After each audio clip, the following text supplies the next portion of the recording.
Good evening students. कैसे हो बेटा? क्या हाल चाल है? ठीक हो सब? अच्छा हो? अच्छा, सब बढ़िया है। चलो अच्छा, शुरू करें आज का लेक्चर। हाँ, शुरू करते हैं। चलो देखो, कल हम लोग रेजोनेंस पढ़े थे और आज जो है उसका दूसरा इफेक्ट है मेजोमेरिक इफेक्ट। ठीक है, तो मेजोमेरिक इफेक्ट आज हमें पढ़ना है। अब अगर आप एनसीईआरटी देखते हैं तो एनसीईआरटी में क्या है कि वो मेजोमेरिक को अलग से एक्सप्लेन नहीं किया है ना। तो थोड़ा सा ये एनसीईआरटी से मैं बाहर आपको पढ़ा रहा हूँ थोड़ा सा, क्योंकि कभी कभी कुछ अच्छी चीज़ों को समझने में काम है आपको आएगा। मे भी आपको हो सकता है लग रहा होगा कि सर एनसीईआरटी से बाहर है तो क्यों पढ़ा रहे हैं, लेकिन एनसीईआरटी इसको बाहर रखा है, लेकिन एनसीईआरटी में इसको आगे जाकर चैप्टर में इस्तेमाल किया है। ठीक है ना, तो डायरेक्टली वो मतलब इसको नहीं पूछा है, लेकिन इनडायरेक्टली अपने सिलेबस में वो रखा है, इसको यूज किया है, इसलिए हमें पढ़ना पड़ रहा है और हमें पढ़ना है इसको। ठीक है, तो आप इसके लिए बिल्कुल बरी ना करें, चिंता ना करें, आप बिल्कुल घबराना नहीं है और हम आपको अच्छे से समझाते हैं। देखो होता क्या है, रेजोनेंस और मेजोमेरिक में एक छोटा सा फर्क है। ये फर्क जनरली किसी को दिखाई नहीं देता क्योंकि होता ही बहुत छोटे सा फर्क, इसलिए मुझे भी ऐसा लगता है कि एनसीईआरटी इसको ज्यादा इस पर फोकस नहीं किया है। लेकिन कहीं कहीं ना प्रॉब्लम जब आपके सामने आएगा तो आपको लगेगा सर ऐसे समझ लेना चाहिए था हमें, अगर ये जरूरी होता तो। इसलिए मैं आज आपको उसको क्लियर कर रहा हूँ। हम इसे बोलते हैं मेजोमेरिक इफेक्ट। आप ना एनसीईआरटी के बाहर बहुत सारी किताब ले लेंगे, आप टेक्स्ट बुक ले लेंगे जो रेफरेंस बुक है जेई के लिए, नीट के लिए, बोर्ड के लिए, तो उसमें वो लिखता है कि भाई ये मेजोमेरिक इफेक्ट होता है। अब मेजोमेरिक इफेक्ट क्या है, क्यों है, कैसे आया, क्यों फर्क है रेजोनेंस और मेजोमेरिक में, आज वो हम उसको क्लियर करेंगे। तो आप कह सकते हैं कि जीओसी का नेक्स्ट लेक्चर हम लोग पे काम कर रहे हैं, मेरे ख्याल से 6 से 7 लेक्चर है, ये 7वां होगा मेरे ख्याल से। तो आज हम लोग पढ़ेंगे कौन सा इफेक्ट, मेजोमेरिक इफेक्ट। तो हम लोग पहले हेडिंग बना लेते हैं बेटा खुद से, और हेडिंग आज हम क्या है, मेजोमेरिक इफेक्ट है ना, इसको बोलते हैं मेजोमेरिक इफेक्ट बोलते हैं। क्लियर है? ध्यान से सुनना और लिखना, थोड़ी सी राइटिंग मेरी खराब है तो उसके लिए घबराना नहीं है, आप सुन के भी लिख सकते हैं, आप एक अच्छे स्टूडेंट्स हैं। ठीक है ना। देन वी हैव टू से mesomeric effect. What is the mesomeric effect? तो पहले आपको एक बेसिक फर्क समझाते हैं कि रेजोनेंस और मेजोमेरिक में क्या फर्क हुआ, तब मेजोमेरिक पे हम लोग काम करना शुरू करेंगे। तो देखो आप सिंपल, जैसे आपके पास एक स्ट्रक्चर दिया गया, वो स्ट्रक्चर कुछ ऐसा है। कैसा है sir? CH2 double bond CH, CH double bond CH2, एक ऐसा स्ट्रक्चर है। ठीक है ना। तो इस स्ट्रक्चर को अगर आप रेजोनेंस करते हैं तो रेजोनेंस आप सीखे हैं 13 केस में। केस आपको याद होगा, देखकर समझ में आ रहा होगा। केस हमारा है A double bond B C double bond D। बिल्कुल सर, 100% यही केस तो है। हाँ है। तो रेजोनेंस कैसे करेंगे सर? तो A और B का पाई बॉन्ड आप इधर शिफ्ट कर देंगे, CD का पाई बॉन्ड D पे आ जाएगा। ये आप ये भी तो बोल सकते हैं sir A double bond B C double bond D, ये भी 100% बोल सकते हैं। क्यों नहीं बोल सकते? क्योंकि आप रेजोनेंस का मूवमेंट इधर भी कर सकते हैं, इलेक्ट्रॉन फ्लो आपका इधर भी हो सकता और इधर भी हो सकता। तो आप क्या बोल सकते हैं ओवरऑल, सर यहाँ पे रेजोनेंस ना दोनों वे में मूव कर रहा है। आप रेजोनेंस लेफ्ट टू राइट भी करा सकते हैं और राइट टू लेफ्ट भी करा सकते हैं, 100% करा सकते हैं। आप चाहें तो करा के देख लें, ऐसा कोई प्रॉब्लम नहीं है। ऐसा आपको दिख रहा है A double bond B C double bond D, फिर इधर से चले तो A double bond B C double bond D, क्योंकि कार्बन टू कार्बन पूरी कार्बन फैमिली पड़ी है सर। तो आप लेफ्ट टू राइट मूव करो या राइट टू लेफ्ट मूव करो, कोई फर्क नहीं पड़ता। ठीक है ना। लेकिन एक केस आपके सामने हम रख रहे हैं, उस केस को ऐसा हम बोल रहे हैं सर हमारे पास अगर ऐसा होता CH2 डबल बॉन्ड CH और यहाँ होता OCH3। ध्यान से देखना और समझना, बिल्कुल आपको फर्क दिखेगा और आपको खुद समझ में आएगा सर इसको क्यों इंपोर्टेंस दे रहे हैं, सर इसको क्यों पढ़ा रहे हैं अलग से। ठीक है ना। तो आप गौर से देखो बेटा, ऑक्सीजन नेचर न्यूट्रल में है यहाँ पे, तो ऑक्सीजन के पास 2 लोन पेयर है, आप भी पढ़ते हैं। ऑक्सीजन के पास वैलेंस इलेक्ट्रॉन 6 होता है, इसमें 2 इलेक्ट्रॉन बॉन्ड बनाने में इस्तेमाल करते हैं, है ना। बाकी का 4 इलेक्ट्रॉन बेरोजगार पड़ा हुआ रहता है, इसको आप बोलते हैं लोन पेयर इलेक्ट्रॉन्स। तो जैसे ही इसमें रेजोनेंस कराने के लिए आप सोचेंगे ना, तो आप दोनों तरफ से मूव नहीं कर सकते। आपके पास एक ही केस बन रहा है, वो केस क्या बन रहा है? A डबल बॉन्ड भी C के ऊपर लोन पेयर। तो हमेशा हमेशा हमेशा ऑलवेज ऑक्सीजन जब भी डोनेशन करेगा तो इधर करेगा, कभी भी इधर डोनेशन नहीं करेगा। ये पाई कभी इधर नहीं आएगा, क्योंकि ऐसा कोई केस ऐसा नहीं बना है। तो आप यहाँ पे बोलेंगे सर रेजोनेंस तो हो रहा है, लेकिन रेजोनेंस क्या हो रहा है? सिंगल डायरेक्शन हो रहा है। क्या हो रहा है? सिंगल डायरेक्शन हो रहा है। कभी भी इधर से आप इधर मूव नहीं कर सकते। क्यों नहीं कर सकते? क्योंकि ऑक्सीजन अपना लोन पेयर दे रहा है, तो आपका लोन पेयर जब देगा तो सिस्टम आगे बढ़ेगा। तो हमेशा होगा A डबल बॉन्ड भी C के ऊपर लोन पेयर, C का लोन पेयर यहाँ शिफ्ट होगा, पाई बॉन्ड यहाँ शिफ्ट होगा, कभी भी पाई बॉन्ड यहाँ शिफ्ट नहीं होगा, लोन पेयर इधर शिफ्ट नहीं होगा। अच्छे से समझना, बिल्कुल सही समझ में आ रहा है आपको। आप जैसे ऐसा बोला, आपके पास एक केस और हम रख रहे हैं, ध्यान से देखना। CH2 डबल बॉन्ड CH और है बेटा C double bond O H. हम ऐसा केस सामने रख के रखे हैं। अब आप गौर से देखेंगे तो आप सिंपल कहेंगे, क्या कहेंगे सर, यहाँ पे रेजोनेंस की बात करेंगे तो रेजोनेंस साफ दिख रहा है, A double bond B C double bond D. Practically अब देखो, प्रैक्टिकली, इमेजिनरी तो आप चाहे तो कहीं से भी कहीं मूव करो, कोई फर्क नहीं पड़ेगा, लेकिन प्रैक्टिकली देखो, क्योंकि ये मोर इलेक्ट्रोनेगेटिव है तो ये डी बनेगा, ये लेस इलेक्ट्रोनेगेटिव है तो ये ए बनेगा। तो आपका केस बनेगा A double bond B C double bond D का। आई बात समझ में? अब इस केस को देखकर आपको समझ में आ रहा होगा सर रेजोनेंस तो हमारा सिंगल डायरेक्शन होगा ना। क्यों सिंगल डायरेक्शन होगा? क्योंकि रेजोनेंस सिर्फ इस डायरेक्शन में आ सकता, कभी भी ये नहीं बनेगा। और आप इसको ऐसे नहीं बोल सकते, क्या A double bond B C double bond D, never, कभी नहीं बोलेंगे, क्योंकि ऑक्सीजन कार्बन से मोर इलेक्ट्रोनेगेटिव है। और सर अगर वो मोर इलेक्ट्रोनेगेटिव है तो वो क्या करेगा, हमेशा चाहेगा कि कार्बन के इलेक्ट्रॉन हमारी ओर शिफ्ट हो। अब आपको फर्क दिख रहा है, बहुत बिल्कुल ट्रांसपेरेंट फर्क सामने हमें नजर आ रहा है और आपको भी समझ में आ रहा है। तो आप इन सबों को देखकर एक निर्णय ले रहे हैं, डिसीजन ले रहे हैं, और आप जवाब दे सकते हैं सामने वाले को और बोल सकते हैं कि भाई इसमें सब में फर्क है। क्या फर्क है? पहला फर्क तो हमें समझ में आ रहा है सर कि इसमें जो रेजोनेंस हुआ वो क्या हुआ, दोनों डायरेक्शन से हो रहा है, मल्टी डायरेक्शन से हो रहा है। लेकिन इन दोनों में अगर हम बात करें तो रेजोनेंस जो हो रहा है वो क्या हो रहा है, यूनि डायरेक्शन हो रहा है, सिंगल डायरेक्शन हो रहा है। तो ऐसे केस को आप बोलते हैं, क्या बोलते हैं, मेजोमेरिक इफेक्ट, है ना। जहां पर रेजोनेंस सिंगल डायरेक्शन में होगा हम इसे क्या बोलेंगे, मेजोमेरिक इफेक्ट। ध्यान से देखना और दिखना बेटा, इसको बोलेंगे बेटा मेजोमेरिक इफेक्ट। लेकिन अगर रेजोनेंस आपका सिंगल डायरेक्शन होगा इसको आप बोलेंगे रेजोनेंस इफेक्ट। क्या बोलेंगे, रेजोनेंस इफेक्ट बोलेंगे। आई बात समझ में? अब सवाल यह है कि सर तो अब क्या आप कहना चाह रहे हैं? तो हम कहना यह चाह रहे हैं कि सर अगर इलेक्ट्रॉन का फ्लो दोनों डायरेक्शन में होगा, मल्टी डायरेक्शन में होगा, then it is called as resonance effect. If electron flows in uni direction, single direction, then they are called as mesomeric effect. अब एकदम क्लियर हो गया यहां से आपको कि रेजोनेंस और मेजोमेरिक में बेसिक क्या फर्क है। लेकिन ध्यान देना, रेजोनेंस तो इसमें भी हो रहा है सर, रेजोनेंस यहां भी हो रहा है, रेजोनेंस हर जगह है, रेजोनेंस ही रेजोनेंस है। लेकिन फर्क रेजोनेंस का है, यहाँ रेजोनेंस आप दोनों डायरेक्शन से चल सकते हैं, left to right, right to left. लेकिन यहाँ पर रेजोनेंस आप सिंगल डायरेक्शन में करेंगे। आप इसमें केस इधर से लगाएंगे, इसमें केस इधर लगाएंगे, क्योंकि ऑक्सीजन मोर इलेक्ट्रोनेगेटिव है सर। प्रैक्टिकली ऑक्सीजन कभी भी इलेक्ट्रॉन को डोनेट नहीं करेगा कार्बन को, वो हमेशा कार्बन के इलेक्ट्रॉन का फ्लो अपनी ओर लेना चाहेगा। ठीक है ना। तो पहले आप इसको कॉपी कर लो बेटा और फिर इसके पॉइंट्स कलेक्ट करते हैं हम लोग फटाफट, देन हम लोग आगे बढ़ेंगे। फटाफट कॉपी करो आप।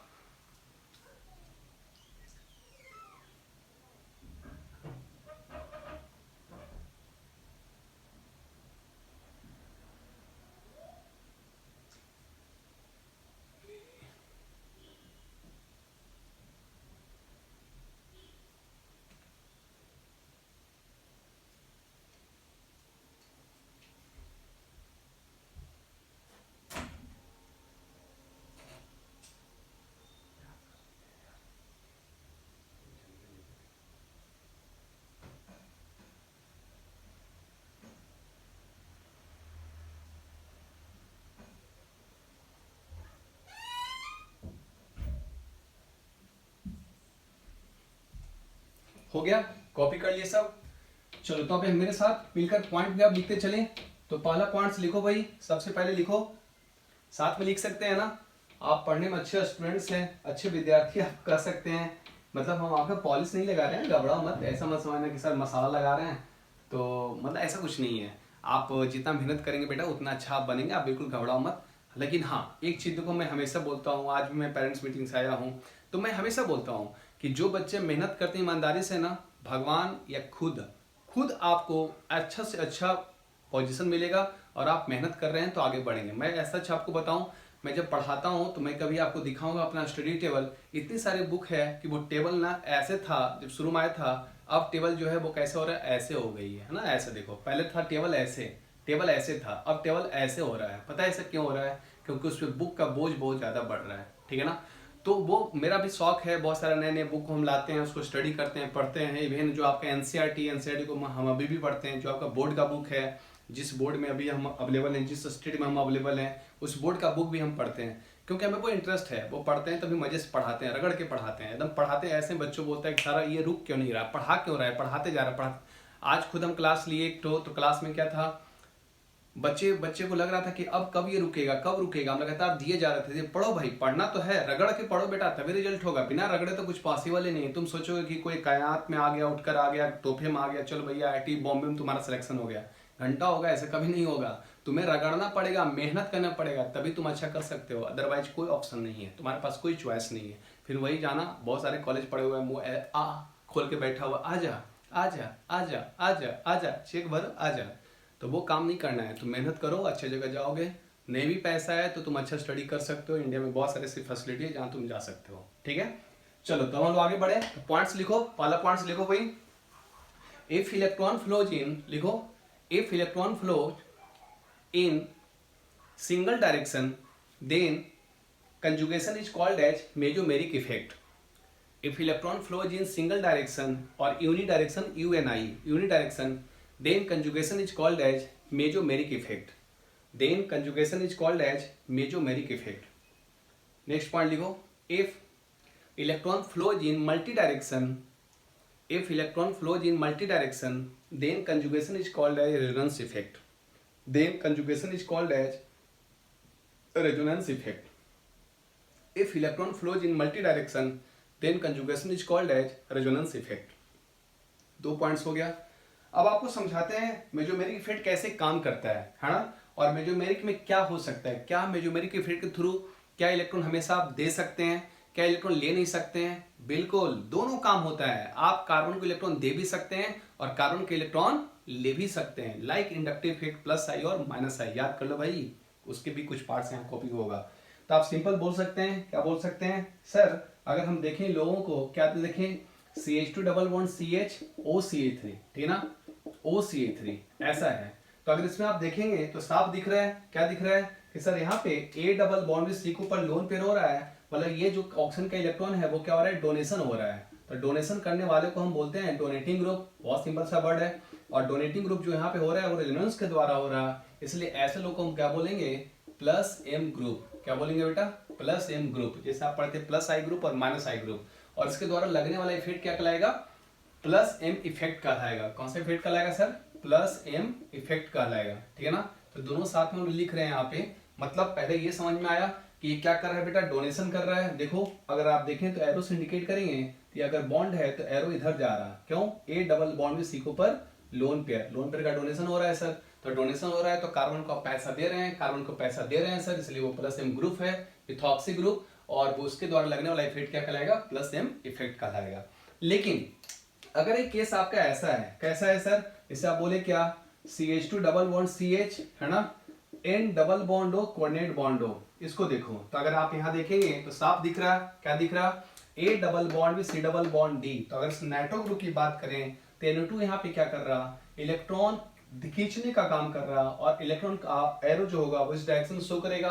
तो ऐसा लोग आप क्या बोल सकते हैं, -M ग्रुप। क्या बोलेंगे बेटा, -M ग्रुप, और इसके द्वारा लगने वाला इफेक्ट क्या कहलाएगा, -M इफेक्ट कहलाएगा सर। कौन सा इफेक्ट कहलाएगा, -M इफेक्ट कहलाएगा सर। क्लियर है, तो आपको बहुत समझ में आना चाहिए अच्छे से। सिंपल सा डिफिनेशन पॉइंट्स दिख रहा है कि जो आपका इलेक्ट्रॉन क्लाउड को खींचेगा, इलेक्ट्रॉन क्लाउड को खींचेगा तो खींचने वाला कहलाएगा -M ग्रुप, और उसे बोलेंगे -M इफेक्ट। जो इलेक्ट्रॉन क्लाउड को आपको दे रहा है तो आप उसे बोलेंगे +M ग्रुप, और वो क्या कहलाएगा, +M इफेक्ट कहलाएगा, ठीक है ना। तो इस एग्जांपल से हमें समझ में आ रहा है कि आप रेजोनेंस के थ्रू इलेक्ट्रॉन दे भी सकते हैं और रेजोनेंस के थ्रू इलेक्ट्रॉन खींच भी सकते हैं, विड्रॉ भी कर सकते हैं, पुल भी कर सकते हैं, अपनी डायरेक्शन में इलेक्ट्रॉन क्लाउड को बढ़ा भी सकते हैं, ठीक है ना। तो दो पहलू आपको दिख रहा है, +M ग्रुप और -M ग्रुप।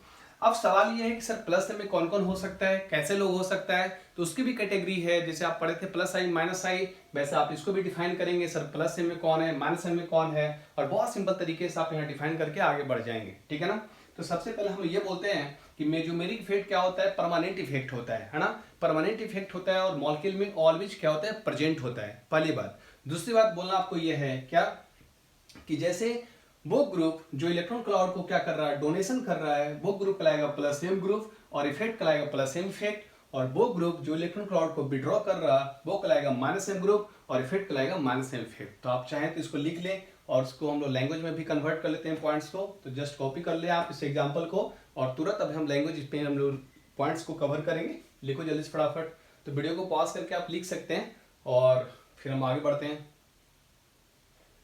चलो तो पहला पॉइंट्स लिखते हैं, लिखो बेटा। एनी एटम और ग्रुप्स एनी एटम्स और groups if withdraws the electron cloud, any atoms or groups if withdraws the electron cloud from the carbon की तरफ से withdraws the electron cloud from the carbon, then they are called as -m group. Any atoms or groups if withdraws the electron cloud from the carbon, then they are called as -m group. An effect is known as -m effect. An effect is known as -m effect. Second लिखो, any atoms or groups if donate the electron cloud to the carbon, then any atom or groups if donate the electron cloud to the carbon, then they are called as +m group. An effect is known as +m effect. An effect is known as +m effect. An effect is known as +m effect. हो गया? चलो बेटा, अब आगे बढ़े हम लोग। अब आगे बढ़ रहे हैं, तो आप देखिए इसको अच्छे से, और अब हम आगे मूव कर रहे हैं। हो गया? कॉपी करो फटाफट जी, कॉपी कीजिए। क्या बेटा? हाँ, जो इलेक्ट्रॉन क्लाउड को खींचेगा ऐसे ग्रुप को बोलेंगे -m ग्रुप, उस इफेक्ट को बोलेंगे -m इफेक्ट। जो कार्बन को इलेक्ट्रॉन क्लाउड को डोनेशन देगा, मतलब डोनेशन कर रहा है, आप उसे बोलेंगे +m ग्रुप, और इफेक्ट लाएगा +m इफेक्ट। तो आप फटाफट कॉपी कीजिए जल्दी से, फिर हम लोग आगे बढ़ने की कोशिश करते हैं, मूव करते हैं जल्दी जल्दी। हो गया सबका? लिख लिए सब? चलो,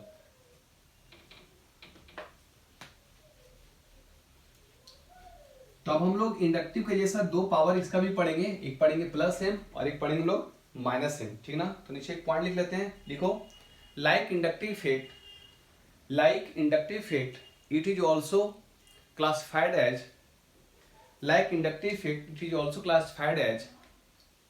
पहले हम लिखो +m ग्रुप। तो +m में ना सबसे पहले होता है O-, ठीक है ना? इसके पीछे चलो शॉर्ट ही बनाते हैं। देखो बहुत सारे बुक में ना वेरिएबल होगा ये ऑर्डर, ठीक है ना? किसी में कुछ और ऐड हो जाएगा, किसी में किसी का नहीं होगा, तो उसके लिए बिल्कुल घबराना नहीं है। जो सबसे सिंपल तरीका का ऑर्डर है जिसका यूज होता है आपका, मैं वही दे रहा हूँ, ठीक है ना? तो बिल्कुल टेंशन नहीं लेना है। पहला है O-, फिर आपके पास है NH2, ठीक है ना? फिर आपके पास है NHR, देन इसके बाद है आपके पास NR2, देन इसके बाद आपके पास है NHCOR, है ना? और फिर इसके बाद है NHCOR के बाद क्या है सर? इसके बाद है सर OH, फिर क्या है OR, और तब है आपके पास OCOR, ठीक है? और देन फिर आपके पास है fluorine, chlorine, bromine, then iodine. तो छोटा ऑर्डर है, ज्यादा टफ नहीं है, आप इसको कॉपी कर सकते हैं और इसको आप याद भी रख सकते हैं, ठीक है ना? तो मैं फिर से एक बार रिपीट कर देता हूँ, आप इसको अच्छे से ध्यान में रखिए।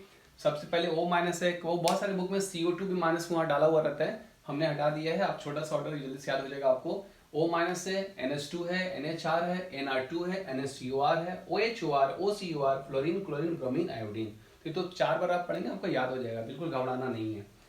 अब नीचे लिख लेते हैं हम लोग +m हो गया, लिखो -m ग्रुप, है ना? तो -m में क्या होता है, जो आपका -I का ऑर्डर होता है ना, उसी से निकलकर कुछ लोग होते हैं, जिसे आप बोलते हैं NO2, इसका होता है CN साइनाइड, फिर आपके पास होता है सल्फोनिक, फिर इसके पास होता है CHO, फिर होता है COX, फिर होता है COR,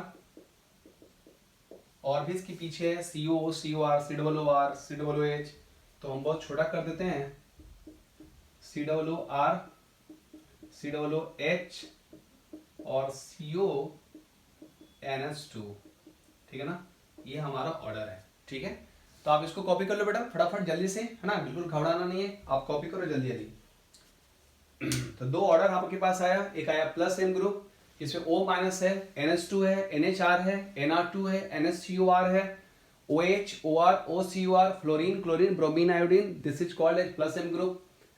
And -m group is also available, that is NO2, CN, SO3, CHO, COX, COR, COOR, COOH, CONH2। मैंने छोटा ही रखा है, बिल्कुल घबराना नहीं है। जब यूज करेंगे रिटर्नली बहुत सारे ग्रुप आएगा जिसको हम वहाँ पे सीख लेंगे। अभी आपको इतना ही याद रखना है, और ये याद रखना बहुत जरूरी है, क्योंकि जब आप इलेक्ट्रॉनिक फील्ड के क्वेश्चन बनाएंगे तो उस समय क्वेश्चन बनाने के दौरान आपको ये बहुत अच्छे से काम आना चाहिए। क्लियर है, याद होना चाहिए ताकि आप उस पर अच्छे से वर्क कर सकें। क्लियर है, तो आप इसको कॉपी कीजिए फटाफट और फिर हम आगे बढ़ते हैं। और अब हम ज्योमेट्री के बाद अच्छे इस पे एक दो क्वेश्चन तुम्हें करवा देते हैं कैसे इफेक्ट काम करता है। जिससे होता है क्या, आपके पास एक कॉमन स्ट्रक्चर कोई बेंजीन मान लो, ठीक ना, तो बेंजीन पे पूछेगा आपसे ना कि भाई कौन से बेंजीन की इलेक्ट्रॉन डेंसिटी मैक्सिमम है, कौन से बेंजीन पे इलेक्ट्रॉन डेंसिटी ज्यादा है। इलेक्ट्रॉन डेंसिटी का मतलब बेंजीन के पास तो खुद भी पाई इलेक्ट्रॉन से पैसा है, लेकिन कोई ग्रुप ऐसा होगा जब उसको डोनेशन करेगा तो बेंजीन के पास पैसा बढ़ेगा, लेकिन कोई ग्रुप ऐसा भी होगा जो बेंजीन के इलेक्ट्रॉन को खींचेगा तो डेंसिटी